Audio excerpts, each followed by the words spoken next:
Fala pessoal, tudo bem? Espero que sim. Eu sou o professor Beraldo e estamos iniciando mais uma aula de história. Hoje nós falaremos sobre o feudalismo e quais foram as ideias que comporam esse período da história ocidental. Com isso, fique atento às nossas informações. Então, para conseguirmos entender a origem do feudalismo, temos que considerar 4 fatores. Primeiro, o Império Romano estava em decadência, causada principalmente pela crise no sistema escravista. O segundo fator é que os povos bárbaros da Germânia, em busca de novas terras para a produção agrícola, iniciaram a partir do século IV e V o processo de conquista territorial sobre as regiões do decadente Império Romano. Outro fato foi que, a partir do século VIII, os povos árabes começaram a invadir a Europa, resultando na retração do comércio marítimo em razão do bloqueio do litoral do Mar Mediterrâneo. E ainda teve outro fator que agravou ainda mais, foi que os povos do norte, mais conhecidos como vikings, promoveram uma série de invasões nos reinos dos bárbaros para praticarem saques, aprofundando o pânico e a instabilidade na sociedade europeia. Nossa, brother, eu que não queria viver na Europa nesse período. Era conflito para todo lado. Sim, e essa instabilidade fez com que as pessoas se mudassem da cidade para o campo. E as pessoas começaram uma relação social com os grandes proprietários de terra, onde esses proprietários ofereciam proteção e uma parte de suas terras, e essas pessoas podiam trabalhar, porém tinham que pagar impostos por meio de produtos ou trabalhos. Foi então que surgiu o feudalismo. Acho que entendi como surgiu o feudalismo, mas por que esse nome? Esse nome vem da palavra feudo, que era o nome dado a uma grande área de terra que era constituída por várias instalações, como o castelo, a vila servil, a igreja, o moinho, o forno, entre outras instalações. E como que eles desenvolviam a economia? A economia feudal era baseada na prática agrícola, em que grande parte era voltada para o consumo próprio. Os servos se comprometiam a trabalhar gratuitamente, porém tinham que pagar alguns tributos, que deveriam ser pagos com trabalho ou produtos. Entre eles, podemos destacar: corvéia, trabalho gratuito dos servos nas terras senhoriais, geralmente exercido em 3 dias da semana. Talha, tributo correspondente a 50% da produção das terras servis ao proprietário do feudo. Banalidade, tributo cobrado pela utilização das instalações do feudo, como moinhos, celeiros, forno, entre outros. E, além desses, ainda tinham ainda mais impostos que os servos deveriam pagar ao seu senhor feudal. Nossa, tanto imposto assim. Tem certeza de que eles não estavam no Brasil?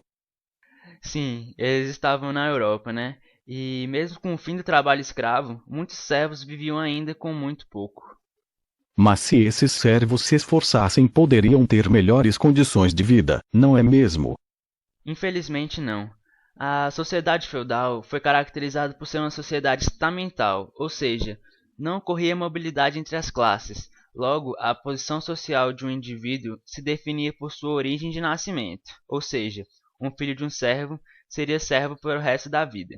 Essa sociedade dividia-se basicamente em 3 estamentos, e cada um com suas funções pré-estabelecidas pela vontade divina. Eram esses 3: o clero, que era responsável pelas orações; a nobreza, que era responsável pela proteção e defesa do sistema feudal; e, por fim, os servos, que eram responsáveis pela geração de bens, riquezas, serviços e produtos. Nessa época não existia um rei? Então, o poder político, apesar de formalmente residir na figura do rei, era na prática descentralizado e exercido pelos proprietários de terra, que ao rei prestavam serviços militares. Nessa época, a posse de terra constituía o principal símbolo de poder e autoridade. A construção dessa autoridade se definia pelas relações de suzerania e vassalagem, praticadas exclusivamente pelos elementos da nobreza feudal.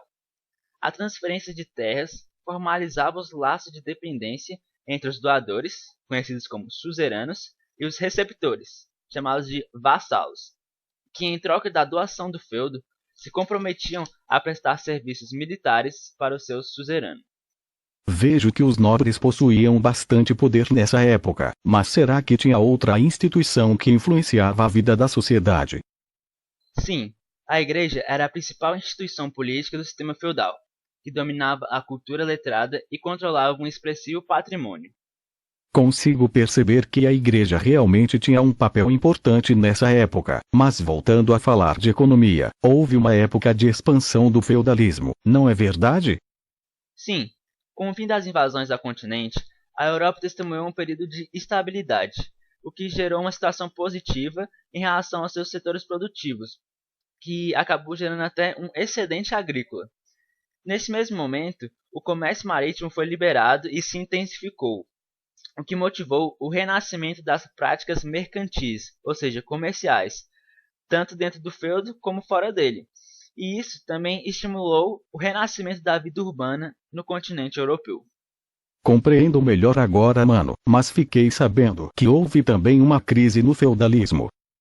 Sim, a partir do século XIV houve uma crise no feudalismo, causada por vários fatores, como a instabilidade climática, causada pelo desmatamento das florestas e as queimadas, a propagação da peste negra, que matou cerca de quase um terço da população europeia, a escassez dos metais preciosos, que financiavam as práticas mercantis, e a eclosão da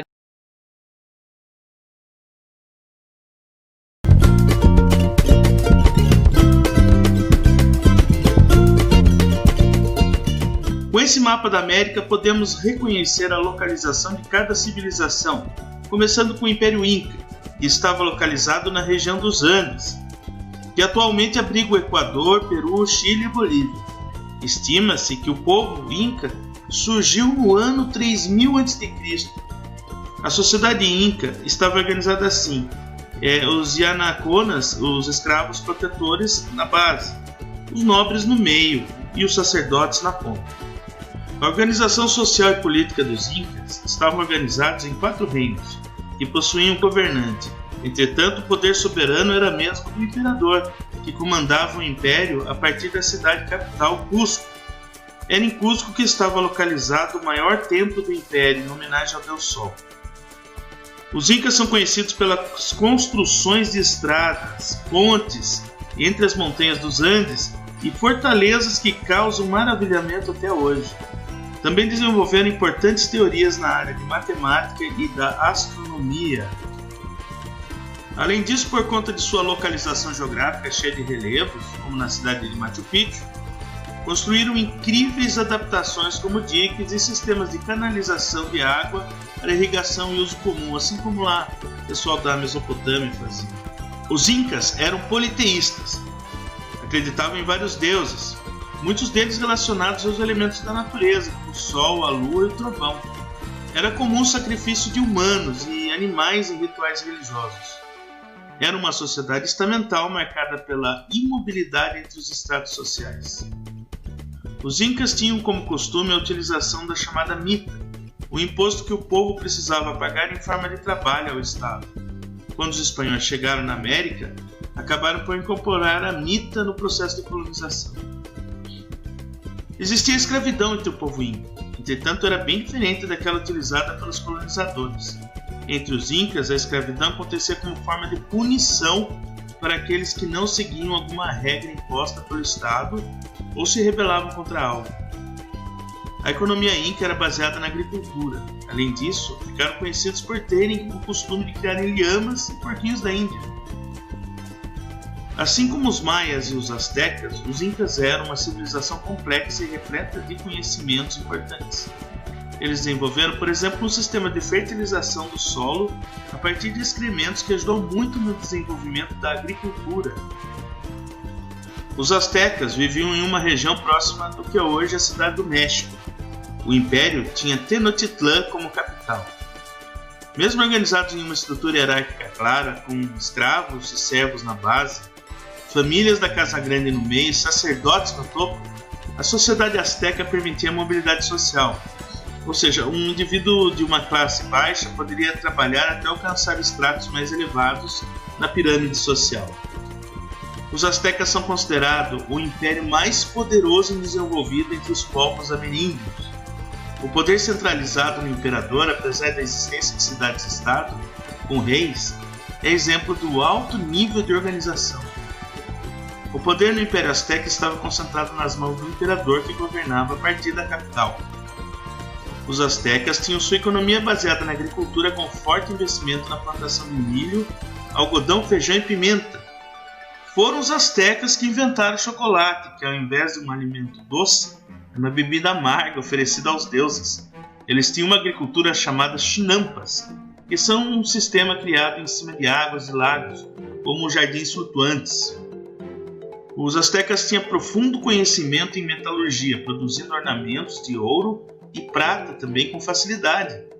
Para eles, esses metais não tinham o mesmo valor que os povos europeus, né? Além disso, desenvolveram-se na arquitetura, astronomia e matemática. Os maias localizavam-se na península de Yucatán, no sul do México. Eles chegaram a ocupar parte da atual América Central, que é Honduras, El Salvador, Guatemala e Belize. Acredita-se que os maias já existiam desde o ano de 1800 a.C. Entretanto, foi a partir do século V que começaram a se desenvolver, chegando ao seu ápice durante o século IX. A sociedade maia era estamental, isso quer dizer que não havia mobilidade social entre as camadas da população. Eles eram organizados assim: o imperador e a nobreza, assim como os sacerdotes, chefes militares, estavam no topo da pirâmide social. Comerciantes e artesãos no meio da pirâmide. Camponeses e escravos responsáveis pelo trabalho braçal na base.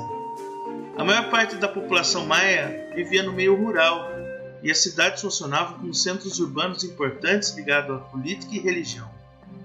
Estavam organizados nas chamadas cidades-estado, que possuíam muita autonomia e tinham cada uma seu próprio imperador. Uma das mais conhecidas cidades-estados são Tupã e Palenque. Diferente dos impérios astecas e inca, o regime político era teocrático, ou seja, os líderes políticos eram considerados divindades, e por isso o poder político e o poder religioso se confundiam e concentravam na figura do imperador, assim como aquelas cidades da Mesopotâmia.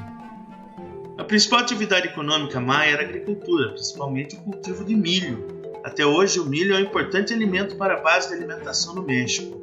O milho é o principal produto de todos os povos pré-colombianos. Plantavam também cacau, batata, algodão e tabaco. Os maias acreditavam que queimar o terreno antes de plantar garantia melhor eficácia, por isso desenvolveram o chamado sistema Coivara. Os maias, assim como os incas e astecas, eram politeístas, e suas divindades eram associadas às forças da natureza. O Império Maia construiu pirâmides com escadarias, prova de que possuíam um grande conhecimento em engenharia e arquitetura. Além disso, produziram esculturas em terracota e costumavam manusear cerâmica e cobre. Os maias tinham também um conhecimento em astronomia.